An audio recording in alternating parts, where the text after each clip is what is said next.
Hey guys, I just wanted to do another quick video, sort of a update to the water pump replacement on the newer gen Northstars. I just figured for people that haven't watched the other videos or didn't want to watch the other videos because of how lengthy they are, as far as taking all this stuff apart off of here, I'd maybe try to show you a little bit more of what you need to do. To start with, obviously down in here you need to take your thermostat housing and everything off, which is right there. That's all going to come out. Your airbox assembly, obviously your engine cover and all that. So once you get all that out of there, what you're going to do is, like I said before, there's 8 bolts. I'm going to show you on all data here in a second a blown up diagram of what this manifold looks like with all of this stuff off of here. But there's 1 bolt there, 1 on the other side of that down there. There's 2 more down at the very bottom. There's 2 right in there underneath. There's 2 more back here. There's the head of 1 right there. And then these ones here in the back, there's no way you're going to be able to see them. The only way you can get these out down here is basically by braille. You're going to have your hand down in there feeling till you find the head of it, with preferably a ratchet wrench. 13 mil stubby is all you're going to get in there. You could do it with a regular 13 mil boxed end or open end wrench as well, but you'll only move it a few millimeters, and they have to come out quite a ways.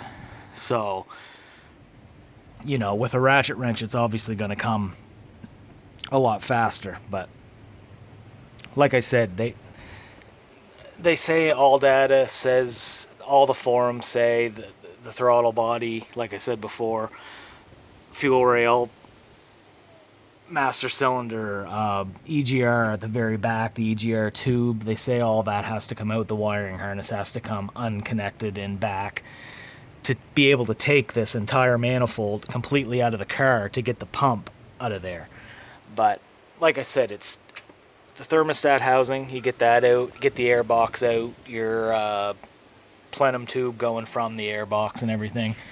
One other thing I forgot to mention in the other video is, in order to get this manifold back far enough to get this pulled back, you're going to have to take your boot that's going into your intake off your throttle body, get it pried back as far as you can to be able to pull it off the intake a little bit. As you can see there, I've got it pulled back about 2.5 inches. Also all your connections to your throttle body and your EGR and everything's all going to have to be disconnected so you don't break the wires. But if we go back into the garage here, I'll show you here on all data. This is a blown up diagram of that crossover manifold.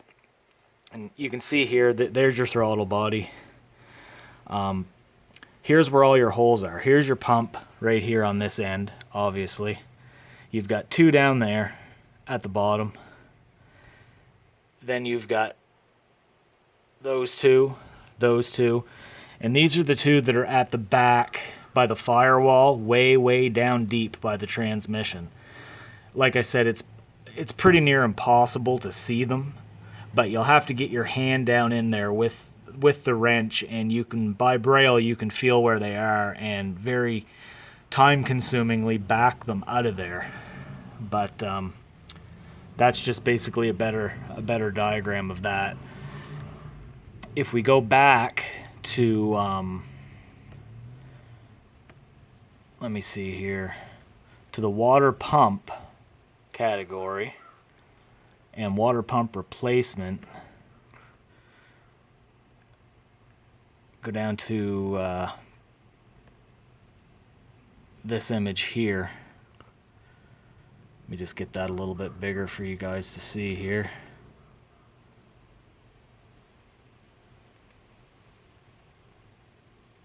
So you'll see here, this is a similar diagram, but it shows the water pump itself coming out. Now obviously they expect you to have this whole manifold, entire manifold, out of the vehicle, like I said, and all the other videos on YouTube show them taking the entire manifold out.